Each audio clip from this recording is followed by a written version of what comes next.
Raymond Carver. Ördekler. O öğleden sonra bir rüzgar çıktı. Yağmur atıştırmaya başladı ve ördekleri kerestelik ormanda sakin çukurlar aramak için kara patlamalar halinde gölden havalandırdı. Erkek evin arkasında yakacak odun kesiyordu ki ördeklerin otoyolun üzerinden geçip ağaçların arkasındaki bataklığa indiklerini gördü. Gözledi. Yarım düzinelik gruplar ama çoğunlukla çift çift. Bir takım öbürünün ardında. Gölün üzeri karanlık ve pusluydu.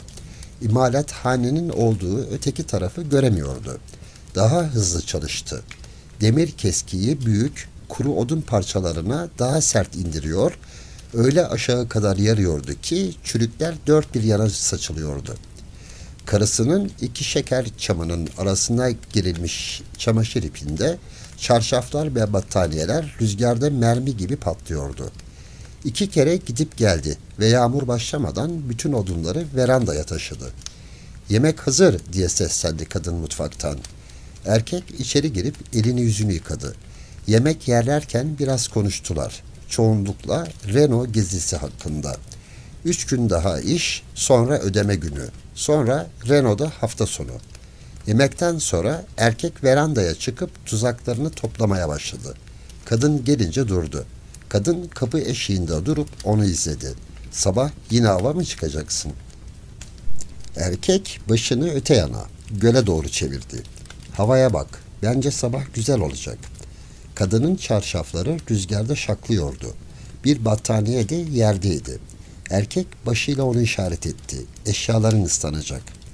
Zaten kuru değildiler. 2 gündür dışarıdalar. Hala kurumadılar.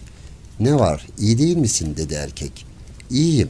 Kadın mutfağa geri dönüp kapıyı kapadı ve pencereden ona baktı. "Sadece sürekli gitmenden nefret ediyorum. Sürekli yoksun sanki," dedi pencereye doğru. Nefesi camda buğu yaptı, sonra dağıldı. Erkek içeri girince tuzakları köşeye koydu ve sefer tasını almaya gitti. Kadın mutfak dolabına yaslanmıştı. Elleri kurutmalığın kenarındaydı.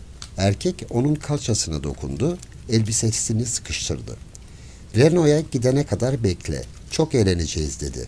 Kadın başını salladı. Mutfak sıcaktı ve gözlerinin üzerinde küçük ter damlaları vardı. "Sen gelince kalkar sana kahvaltı hazırlarım. Sen uyu, uyumanı tercih ederim." Kadının arkasından sefer tasına uzandı. "Bana veda öpücüğü ver," dedi kadın. Erkek onu kucakladı, kadın kollarını boynuna dolayıp ona sarıldı. "Seni seviyorum, dikkatli sür." Mutfak penceresine gitti ve onun koşarak su birikintilerinin üzerinden atlayarak kamyonete gidişini izledi. Sürücü bölmesinden geriye baktığında kadın el salladı. Hava neredeyse kararmıştı ve şiddetli yağmur yağıyordu. Kadın oturma odası penceresinin önünde bir sandalyeye oturmuş, radyoyu ve yağmuru dinliyordu ki kamyonet farlarının garaj yoluna saptığını gördü. Çabucak ayağa kalkıp arka kapıya koştu. Erkek orada kapı eşiğinde duruyordu. Kadın onun ıslak, kauçuğu andıran paltosunu parmaklarıyla dokundu. Herkese eve gitmesini söylediler. İmalathane patronu kalp krizi geçirdi. İmalathanenin ortasında yere düşüp öldü. "Beni korkuttun." Kadın onun sefer tasını alıp kapıyı kapadı. "Kimdi o? Mel adındaki ustabaşı mı?" "Hayır. Adı Jack Gringer'dı. Sanırım 50 yaşlarındaydı." Gaz sobasının yanına yaklaştı ve orada durup ellerini ısıttı. "Tanrım, çok tuhaf. Çalıştığım yere gelip hatırımı sormuştu ve gideri 5 dakika olmamıştı ki Bill Bessie gelip bana Jack Gringer'ın imalathanede öldüğünü söyledi. Başını 2 yana salladı. Öylece." "Düşünme bunu," dedi kadın ve onun ellerini kendininkilerin arasına alıp parmaklarını ovdu. "Düşünmüyorum. Öyle bir şey işte sanırım. Hiç belli olmaz." Yağmur eve hücum ediyor ve pencerelere kamçı gibi vuruyordu. "Tanrım, burası amma sıcak. Bira var mı?" dedi erkek. "Galiba biraz kalmıştı," dedi kadın ve onun peşinden mutfağa girdi. Erkeğin saçı hala ıslaktı ve oturduğunda kadın parmaklarını onun saçında gezdirdi. Ona bir bira açtı, bir fincana da biraz kendine doldurdu. Erkek azar azar yudumlayarak Pencereden karanlık ormana bakarak oturdu. Adamlardan biri böyle söyledi. Bir karısı ve 2 yetişkin çocuğu varmış dedi. Şu Granger denen adama yazık olmuş dedi kadın. Evde olman güzel ama böyle bir şeyin olmasından nefret ediyorum. Ben de çocuklardan bazılarına bunu söyledim. Eve gitmek güzel dedim. Ama Tanrım, böyle olmasından nefret ediyorum. Koltukta biraz kaydı. Bilirsin, bence adamların çoğu çalışmaya devam ederdi. Ama imalathanedeki bazı çocuklar o orada öylece yatarken çalışmayacaklarını söylediler. Birayı bitirip ayağa kalktı. Sana söylüyorum, çalışmadıklarına memnunum dedi.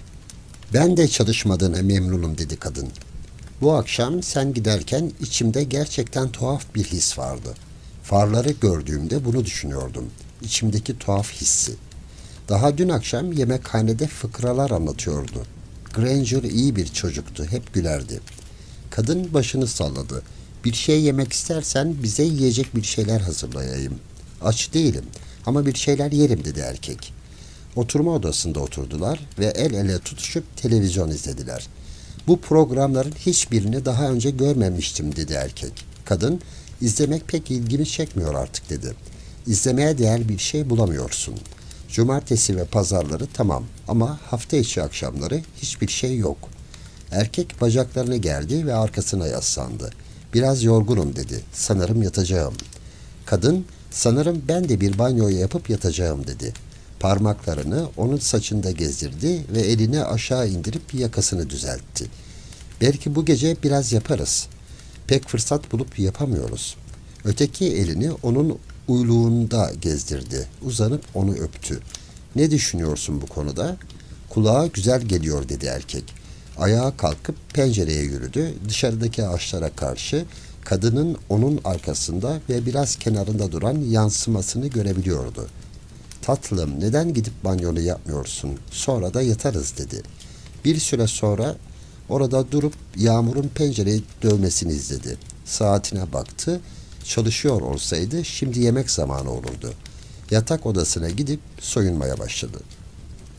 Şortuyla oturma odasına dönüp yerden bir kitap aldı. Best Loved Poems of the American People. Kadının üye olduğu kulüpten postayla geldiğini tahmin etti.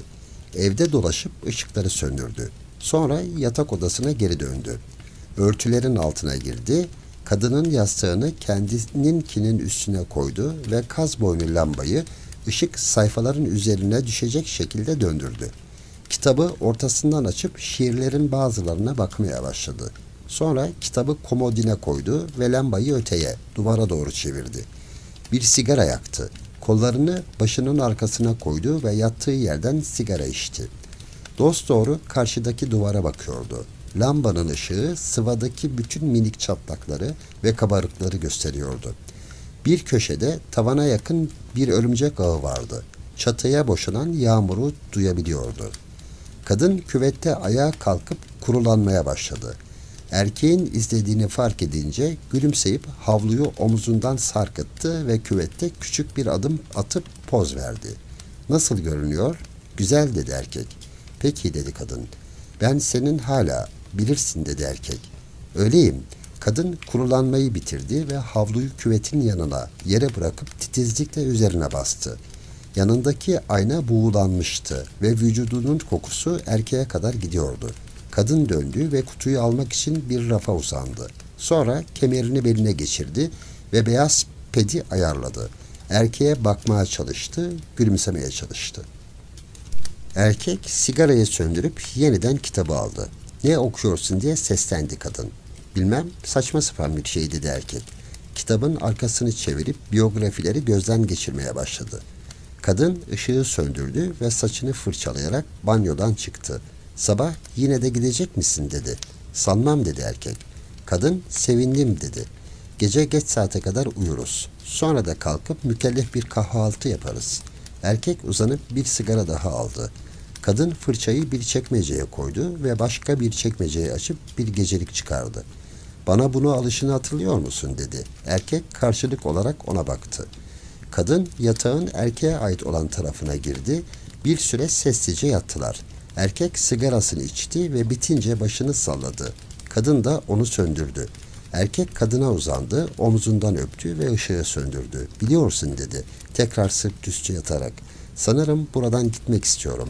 Başka bir yere gitmek. Kadın ona sokulup bacağını onunkilerin arasına soktu.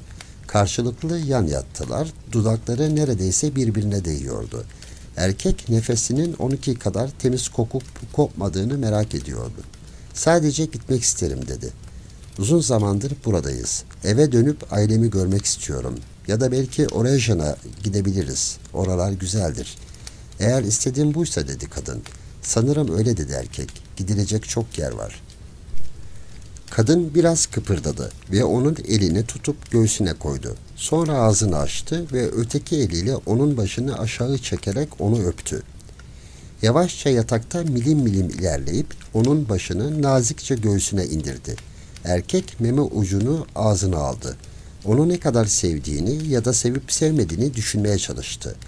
Onun nefesini duyabiliyordu ama yağmuru da duyabiliyordu. Böyle yattılar. Kadın, eğer istemiyorsan sorun değil dedi. Ondan değil dedi erkek neyi kastettiğini bilmeden. Kadının uyuduğundan emin olunca onu bıraktı ve kendi tarafına döndü. Renault'u düşünmeye çalıştı.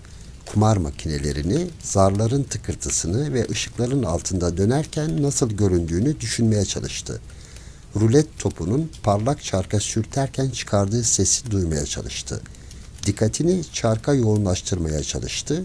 Baktı, dinledi. Dişlilerin ve mekanizmanın yavaşladığını, durduğunu duydu. Yataktan kalkıp pencereye gitti. Dışarısı karanlıktı. Hiçbir şey göremiyordu, yağmuru bile. Ama onu duyabiliyordu, çatıdan aşağı dökülmesini ve pencerenin altında birikmesini. Evin dört bir yanında duyulabiliyordu o. Parmağını camdaki sızıntıda gezdirdi. Yatağa geri dönünce kadına sokulup elini onun kalçasına koydu. "Tatlım, uyan," diye fısıldadı. Ama kadın omuz silkmekle yetindi ve öteye, kendi tarafına kaydı. Uyumaya devam etti. "Uyan," diye fısıldadı erkek. Dışarıda bir ses duydum.